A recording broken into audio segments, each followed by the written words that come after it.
Hi, welcome back to my channel. If you're new here, I mostly make videos about books and lucid dreaming. As promised, I'm not done making videos about lucid dreaming. I will continue to do so, even though I'm primarily now making videos about books, but please subscribe if any of that interests you. I also have original music and comedy that you can check out. And I also have a book of poetry for sale, which is a nice way that you can support me and give me money while getting something in return. So I will link that in the description below. Today I want to talk about aphantasia and how it relates to lucid dreaming. Don't mind me, I have a lot of notes here because I did a little bit of research to make this video, even though I'm mostly speaking from my own experience. So the condition of aphantasia was actually first described in 1880, but you probably didn't hear about it, if you've heard about it at all, until a few years ago when there was a study by the University of Exeter and they coined the term aphantasia.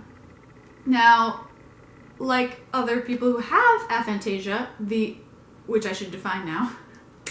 Jeez, okay. It's a condition where you can't picture things in your mind's eye. Now, like most people who have this condition, my reaction to finding out it exists was, wait, people can picture things in their head, like literally see it? That sounds like magic to me. Yeah, I can't picture things in my head. So I guess I have this condition, although I would really love, it's like many moments in my life as somebody who does a little bit of like hobby style research into neuroscience.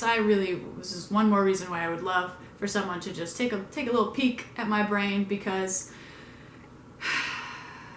I just have a lot of questions. So anyway, aphantasia, like I said, is the inability to imagine things in your mind's eye. And I'm really interested in this condition because I'm really interested in people's brains and how they differ and the ways in which perspective differs without us even knowing, because we wouldn't really think to ask, like, hey, can you picture things in your head? Especially considering that I guess only around, like, at most 5% of the population has aphantasia. So we're all just walking around thinking that when people say picture this, they just kind of mean like, I don't know, think about this. And the rest of you are thinking that we can picture things. So it's just a really fascinating example of how one person's perspective can be extremely different from another person's perspective. And differing perspectives can be difficult, if not impossible, to imagine, right? Because I can't imagine what it would be like to imagine things just as much as you probably, statistically probably, can't imagine what it would be like to not be able to. And, you know, it makes me think about sight as well, right? Because obviously imagination in your head and external perception are linked, right? So, you know, a sighted person has a really hard time imagining what it would be like to not see. Someone who's been blind since birth cannot imagine what it would be like to see. Also, interesting fact that not a lot of people seem to know, even if you were born with sight, you can lose your sight and you can lose the ability to imagine things in your head. So Molly Burke is an example of someone who lost her sight when she was 14. She's a YouTuber, you can go check out her channel. And now she's in her early to mid 20s. I can't remember exactly how old she is. She can't remember what anything looks like. She wasn't born with perfect vision. She was visually impaired since birth, but she could see stuff. Her branding is all purple because that was her favorite color when she could see, but she can't remember what purple looks like. So obviously we need the external input in order to be able to imagine things, but also obviously external input is not enough to be able to imagine things, because I can see, but I can't see anything with my eyes closed. It is crazy to me that people can picture things. Now anyway, this brings up some questions. Like, first of all, I guess, am I sad to find out that other people can imagine things literally? I'm sure it's a spectrum. I'm sure that some people can really see things very well in their heads, and other people it's probably very fuzzy and dull. But for me, it's like basically just black. You know, and it's confusing because obviously I can think about my house that I'm in right now. I can tell you what my room looks like, you know, but I just sort of know the information. I can't see it, but I can tell you about it. So, you know, that's another thing about this is it doesn't actually impair your ability to function in any way whatsoever. It's not really even relevant.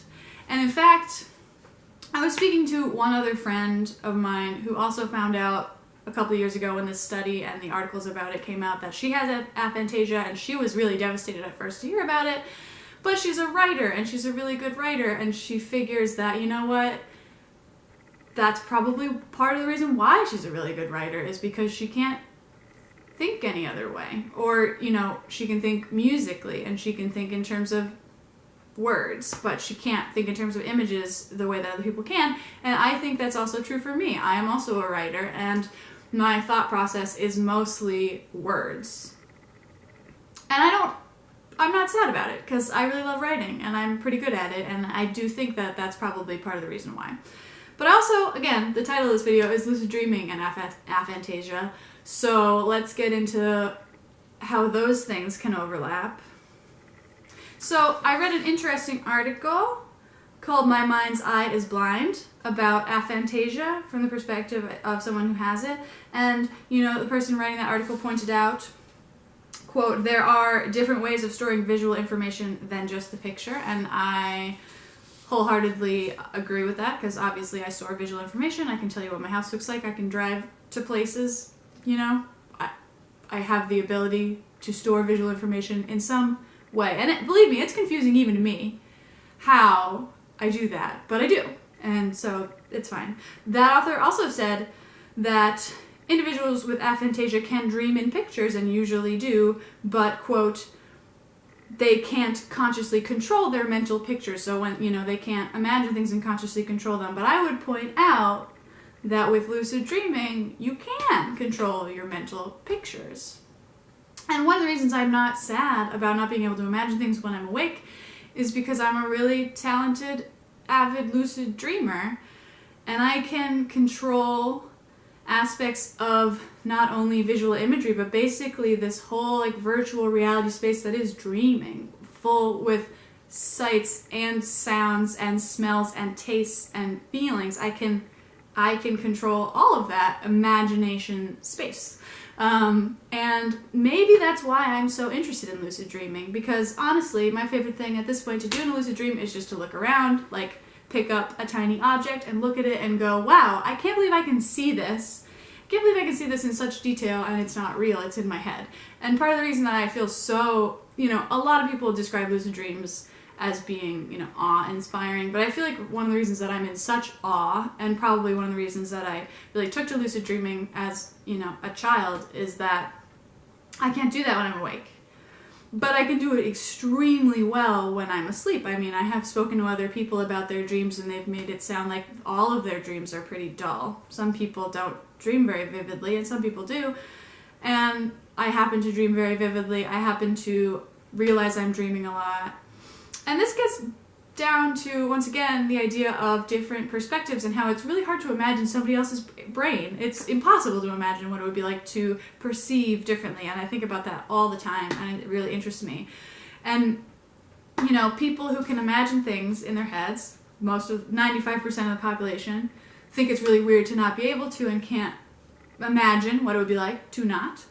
But I think it's really weird that people don't lucid dream. And I find that really hard to imagine. Like, honestly, you fall asleep every night, impossible things happen, like objects fly through the air, animals talk, stuff happens that doesn't make any logical sense, and you don't ever go, gee, something's up, something's amiss. Like, it's actually really, really, really, really weird to me that other people don't lucid dream as frequently as I do. I don't get it, if you know what I mean. So again, we all have very different brains, and it's really hard to imagine other people's perspectives, but it's obviously important to try to do so. And ultimately, I'm not, at this point, sad that I have this condition, because again, it doesn't impair my ability to function whatsoever. I do kind of look at ability to imagine things as like a sort of superpower, but I have my own superpower of lucid dreaming. So, you know, we get what we get, and we don't get upset, as they say to the very young children. So that's all for now. I just wanted to bring up this topic because I think that people probably have a lot to say in the comments about maybe, you know, how is your visual imagination when you're awake? What is it like when you're asleep? etc. I feel like there's a lot to be explored about the intersection of these two topics. So yeah, I just mostly wanted to bring it up and talk about my experience. Once again, please subscribe, and thank you for watching, and I'll see you next time. Bye.